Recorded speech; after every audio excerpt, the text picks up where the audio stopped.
everybody. Thanks for coming. Just wanted to say we're going to get started pretty quickly. And I just ask that you guys, for questions during the press conference, stick to the topic because we do have family members that have loved ones that are on cold cases. So just to respect that, just please stick with the topic of the announcement. So. Is there going to be candle after? There will not be. She has to leave shortly after, so. Excuse me. Yes. Sorry. No, we went Hummer. Oh, yes. Matt? Yeah, nice to meet you. Yeah. You as well. Yeah. You were.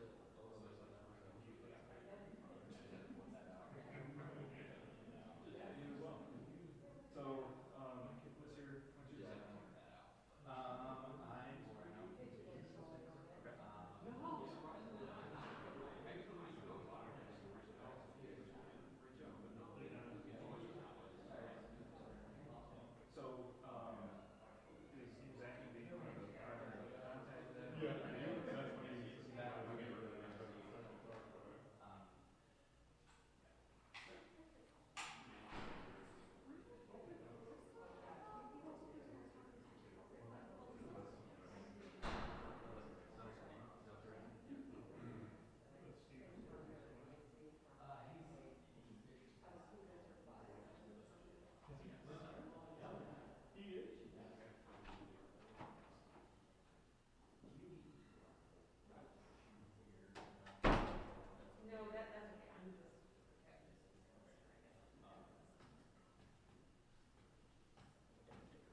Well, thank you for being here today, and a big thank you to the Des Moines Police Department for hosting this event here today. I really appreciate it. Thank you. Thank you, Chief. And I'm very thankful for particularly the families who are here today, friends and families who have lost a loved one, and their loved one's case is one of the over 400 unsolved homicides here in Iowa. Thank you for being here with us today, and we do what we do for you. You know, as a prosecutor, I fight for justice, and I fight for victims and for families, and that's why on day one, I made it a top priority that Iowa should have a dedicated cold case unit in the Attorney General's office, and wanted to launch that office. We worked hard on it. Appreciate all the support of all the people that made it possible, because no family deserves to wait for decades for answers on what happened to their loved one, and no one should get away with murder. My promise to families is this: we will never give up. We will never stop searching. We will never lose hope. We will work for justice. And I'm glad to say we're keeping that promise every day. Last year, our Iowa legislature and Governor Reynolds approved the appropriation to give our office the funds for a cold case unit. And in Iowa, we don't just back our law enforcement. We've got great law enforcement here in Iowa, but we empower them, we support them. And our team in the Attorney General's office, we bring fresh eyes to Iowa cold cases. They dig through information and pursue leads, and they work alongside our heroes in law enforcement all across the state to crack these cases. From the local police department to the sheriff's office, state law enforcement, to federal resources like the FBI, we all work together as a team on these cold cases, and their work matters. Because we know for many families, they had no chance to say goodbye. There was no final hug, just years and sometimes even decades of silence. And that's a reality that too many Iowa families have had to face. There's no more birthdays. They can't come to the wedding, and they're missed every day in their families' and friends' lives. And let me be clear about our cold case unit. No stone will go unturned. No case is too cold. And we will hunt down those who think they can outrun justice. But we're not done. We're taking a bold new step to bring our families here in Iowa the answers that they deserve. Today, I'm announcing the launch of the new Iowa cold case playing cards. This unique card deck shines a light on 52 of Iowa's unsolved cases.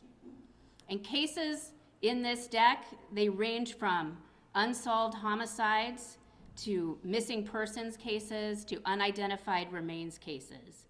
And these are the cases that continue to cast a shadow over our communities and weigh heavily on the hearts of prosecutors and law enforcement all across the state who hope for justice. You know, each and every case in this deck represents more than just an unsolved case. Each card is a life, a story, and a family searching for answers. We believe these cards will help to unlock the answers and to get leads. These decks will be sent to Iowa's correctional facilities where inmates can use the cards, and each of our sheriff's offices and other law enforcement will have that same opportunity to use these cards in their jails. Our goal is simple. We want to start a conversation. We want to start or spark a memory. And someone might recognize a name. They might overhear or remember a conversation, or they might even feel that weight of a long-held secret that they never should have kept. And it's time now for the people with information or who might know something to come forward. My office has a dedicated cold case tip line, 1-800-242-5100. a dedicated cold case tip line, and also an email address. It's called coldcase@ag.iowa.gov. One tip, one memory, that could be the one that breaks a case. We know these cards work. Other states have used them as well, and today we are joined by families whose loved ones are featured in this first edition of the Iowa Cold Case Playing Cards. And I want the families here to know, you and your loved ones, you're the reason that we're doing this. We hope these cards will deliver long-awaited answers, not only to you, but to all Iowans with loved ones and all of us who care about unsolved cold cases. This card deck is a way we get the word out to people who might hold that missing piece of information that could unlock the truth. Maybe even just a small bit that helps to put investigators onto the right path or turns over another lead in the case. If we solve just one case or uncover answers for just one family, it is all worth it. We know that someone somewhere knows something, and we want them to come forward and tell us what they know. With these cold case cards, we're one step closer to finding the truth. Now I'd like to introduce Steve Ponsetto. He's the lead investigator of our cold case unit in our office, and he's going to talk a little bit about the cold case deck and how it was formed.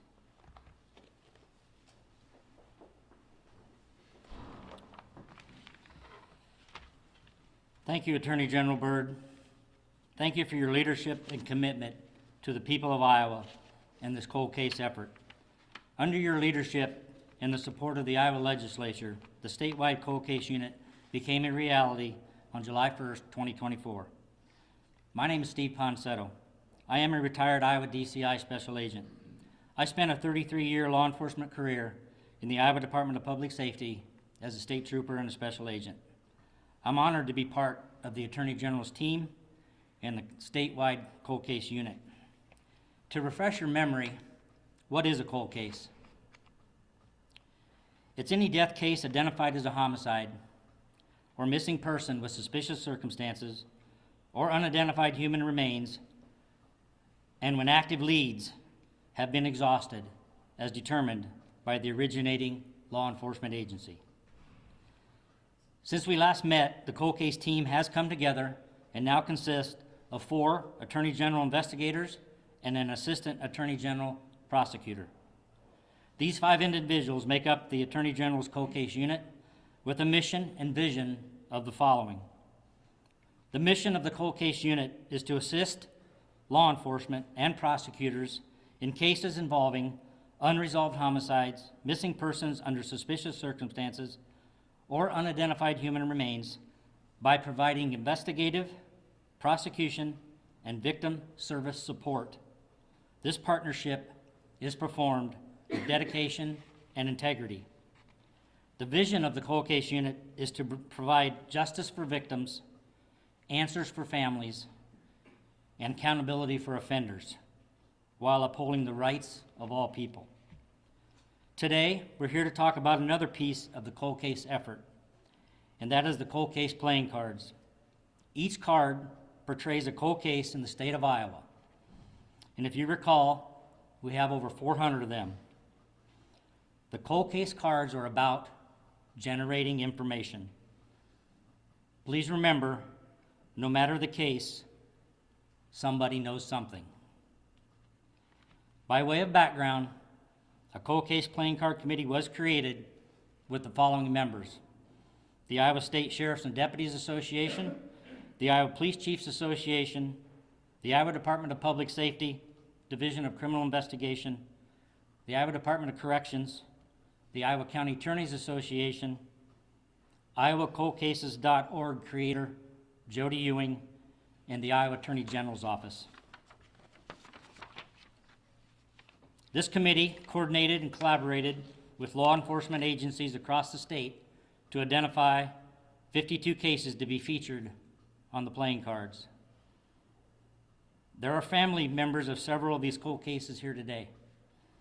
Their attendance sends us all a message. Hope cannot be forgotten. They each have a sticker on their shirt or jacket, so please take a moment to visit with them. When you combine this initiative and the strong partnerships within the Iowa criminal justice system, the Iowa Attorney General's office is encouraged by the potential this cold case unit can and is bringing to the people of Iowa. We continue to think of different ways to generate information flow and exchange, with the ultimate goal of furthering a cold case investigation. All of us working together for a common goal is what Iowans expect from their government. Together, we can speak for those who cannot. Together, we can make a difference for those seeking answers, and together we can bring justice to those responsible. Everyone in this room is a partner. If you know something, say something. Thank you. I would like to recognize this is all about a partnership, teamwork, collaboration. And we're joined by guests today: John King, Palo Alto County Sheriff's Office; Seth Nelson from the Palo Alto County Sheriff's Office; Constant Thorndahl from Story County Sheriff's Office; A.J. Acalo, Marshalltown PD; Sadie Weekly, Marshalltown PD; Kelly Kyokiski, Waukee PD; Nicholas Lenny, Story County Sheriff's Office; Justin Allen, Polk County Attorney's Office; Dennis McDaniel, Johnston Police Department; Bob Stanton, Polk County Sheriff's Office; Mark Moore, Polk County Sheriff's Office; Adam DeCamp, DCI; Doug Eiholtz, Warren County Attorney's Office; Rich DeJody, K-9 of the Midlands; Chief Michael McTaggart, Des Moines Police Department; Major David Ness, Des Moines Police Department; Kevin Hall, FBI; Ryan Doty, Des Moines PD; and Keith Davis, Wayne County Sheriff's Office. I want to publicly thank all of them for their partnership, because this could not be done without a team effort. Thank you. Well, and a special thank you too to Pablo with Crisis K-9 of the Midlands. He's that cute pup you've seen here, providing comfort and support to our first responders and law enforcement, and also those who have been impacted by crime. So thank you so much for that, for Crisis K-9s. But want to introduce next Haley Elliott. Haley is going to talk about her aunt Ruthie Kingery Polmeyer's story. Haley? My Aunt Ruthie was a kind-hearted, fun-loving aunt. She had the best sense of humor and always made us laugh when we saw her. She was a sister to my mom that was able to laugh with, cry with, and argue with. She was selfless and loved wholeheartedly. She truly cared about the people she was around. She always made you feel important. On April 25th, 2004, my Aunt Ruthie was brutally beaten to death, wrapped in a blanket, and left in a bowling alley.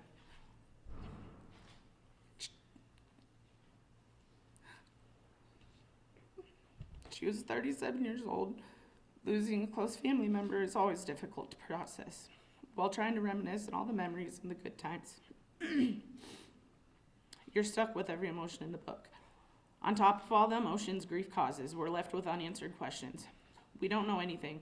How many people were involved? Why did you choose her? What led up to this, and how did you know her? I don't understand how there's nobody that knows anything. There's got to be someone out there who knows what happens. It wasn't just a body or a random person. It never was. She was my aunt, a friend, a sister, and a daughter with a beautiful soul.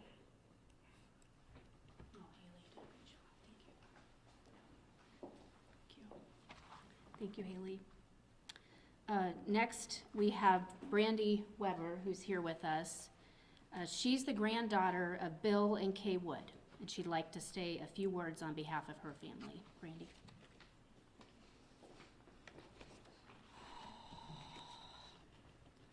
I would like to say thank you to everyone who have continued to put Grandma and William in their thoughts over the last 13 years. To those of you who have shared the pursuit of interest, keeping this going and continuously pushing for justice. It has been extremely hard for our families, but knowing there are people out there who have seen how much Grandma and William have touched us and those around them, gives me a little bit of hope for humanity. Hope, a feeling we are all feeling today. Hope that getting fresh new eyes on our cases is just what they need. Hope that more people will come forward with more information they have, and in the future we will have justice for William and Grandma. I also have something from my Aunt Kathy from Maine, who cannot be here. I am the oldest child of Kay living in Maine. She has 6 children, 3 who live in Iowa and 3 who live in Maine. It is very difficult for us to believe that we still have no information regarding the disappearance of our mother. Here we are almost 14 years later since the murder of William and the disappearance of Mom.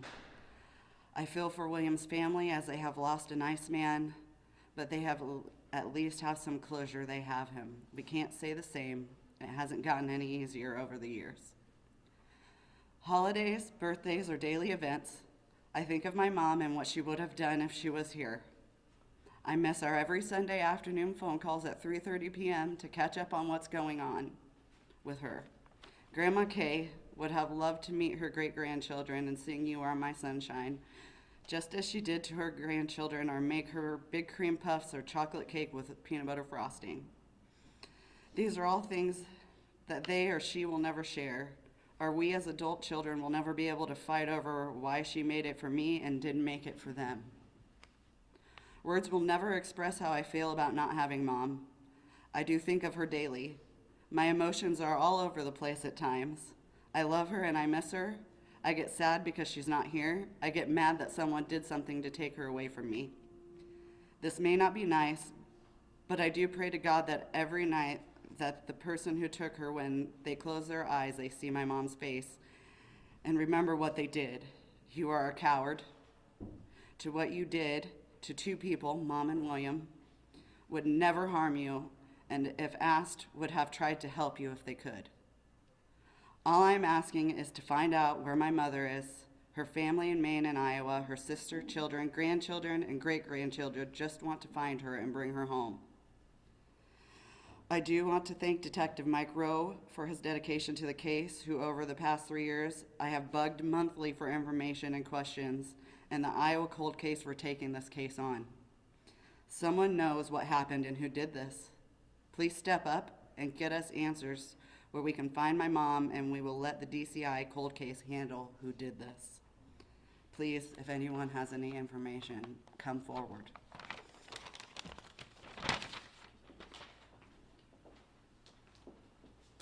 Thank you, Brandy.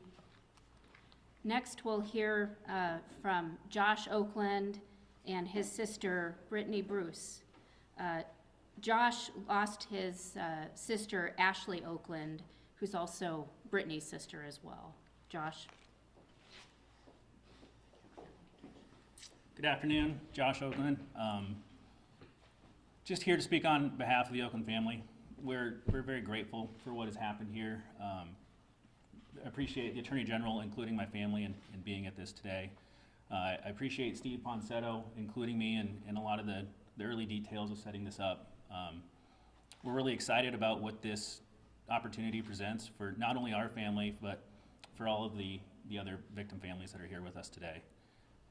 This new group is highly motivated, and we're excited to see what they can get done. So, thank you. Hi, excuse me, I'm Brittany, like they said.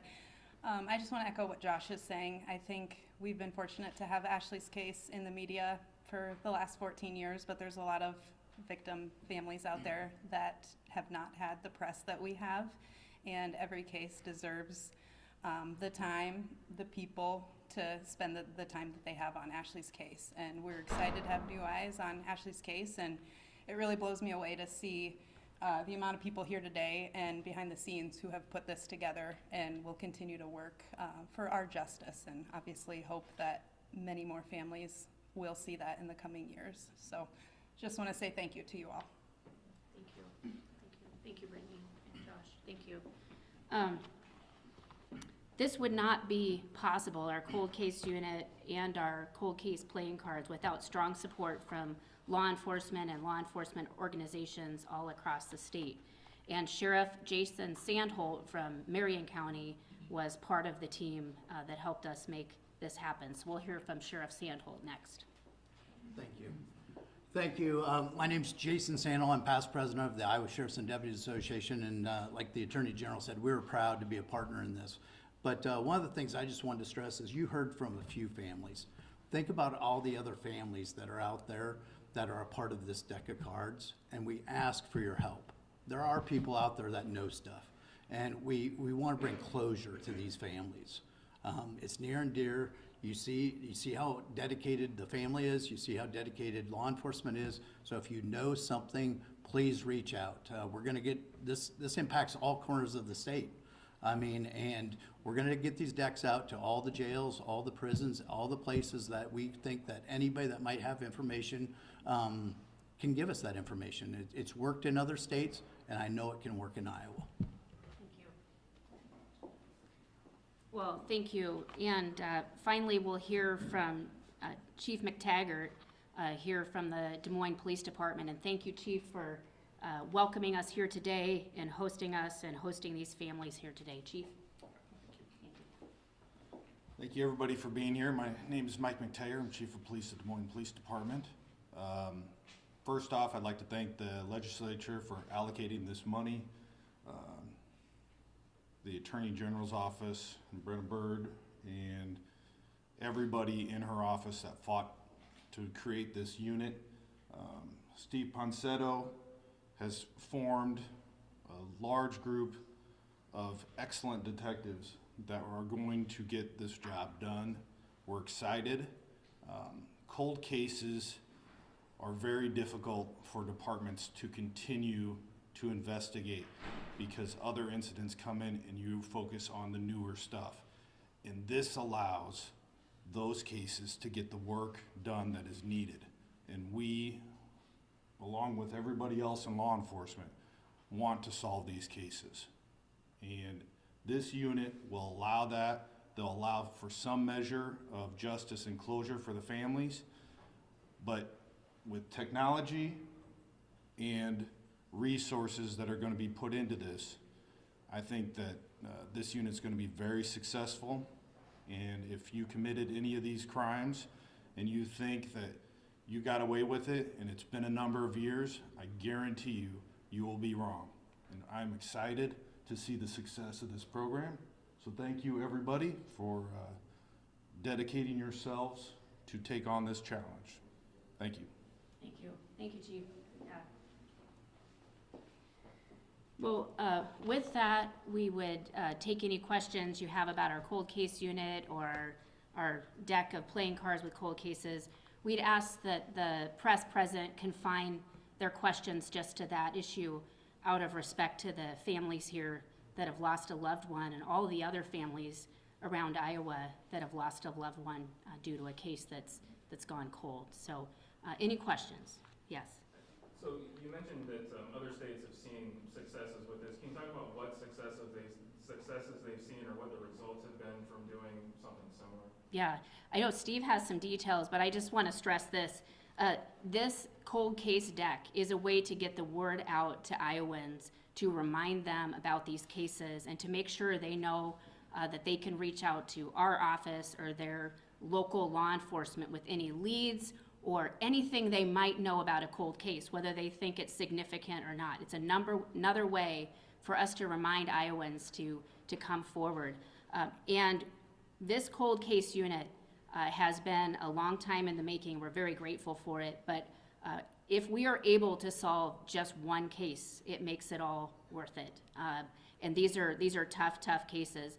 Other states have used these decks. I think it's the first time anything like this has been done in Iowa, but other states have seen leads come in about cold cases with when they release a deck. So we're very, very hopeful there that as people across the state learn about the decks, learn about the cold cases, it will spark someone reaching out to our office and providing a tip. But I know, Steve, a number of states have these decks, and some even have over time. They have cold case units that have been around a lot longer. They may have several additions that have been released. So you want to answer that one? Yeah, my last information, was Connecticut, for example, has had these cards for approximately a decade, and they've solved 20. Kansas recently got these cards within the last couple of years, and I know of at least one they've solved. How can Iowans get these cards? Are they going to be distributed anywhere other than prisons and jails? The cards primarily will go to prisons and jails, and to be clear, no taxpayer dollars were used to create the cards. These are many of the organizations that we mentioned that have been part of the project contributed funds to pay for the printing of these cards. So primarily they'll be going to prisons and jails because oftentimes, whether it's someone in a jail setting or in a prison setting, they might know or have heard something about a cold case. So that's where they're going first. And we'll also go out to county jails as well. Do you hope to add more later or another set? You mentioned another set. Yeah. Is that a possible in the future? We would love for that to be a possibility in the future. Right now, we are fully invested in promoting this deck and making sure that this deck gets to where it needs to go. I also believe that as people who might know something, if they see something about these case cards and you see the information on there, they are reminded of the person that was lost and the family that is still looking for them. And there are some families that have lost a family member where they don't have a body to bury. They don't know where their loved one is. And so there are many ways that these cards can help and to help bring attention to it. But I think in future years, we would love to have more cards. We are absolutely, though, focused on promoting this cold case card deck and making sure it gets into the right hands of people who might have information and can come forward. As a follow-up to that, can you talk about how these 52 cases were chosen among the 400-some cold cases that are out there? Yes. Every case is important and no stone is left unturned, every cold case. So our unit serves every single cold case. Our card committee, which was made up of law enforcement and other partners, worked with local departments and others to figure out, and families, to figure out which cards they were going to feature in the first deck. But to be clear, every single cold case in Iowa gets full attention from our cold case unit. This is about the arrest of Robert Tate. This is for the murder of Barbara Lenz. How was your cold case unit able to solve this when it had gone unsolved for so long? Yeah. So with regard to that charge, which is still pending, and that my office, cold case unit, and Harrison County are prosecuting that case together, I'm not going to comment on that case today because any further comment about that case will happen in a court of law and before a judge and jury. Is your cold case unit working at all with that national child ID program that you rolled out a couple of years ago? Is that something you still have, and have any children been found using those child IDs in Iowa? So the child ID program is for parents to use to collect information about their child for that parent to have in case a child would go missing.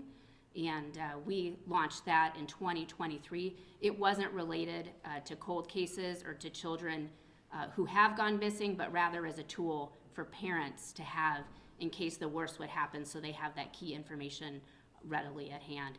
We do have several projects in our office too, where as part of the cold case unit, they're looking at unidentified human remains. That's an important part of what the cold case project is working on as well. Last question. Well, thank you. I hope you help us get the word out about these cases, and I just thank the families for being here today. And please know that we'll never stop working. We'll never give up. Thank you.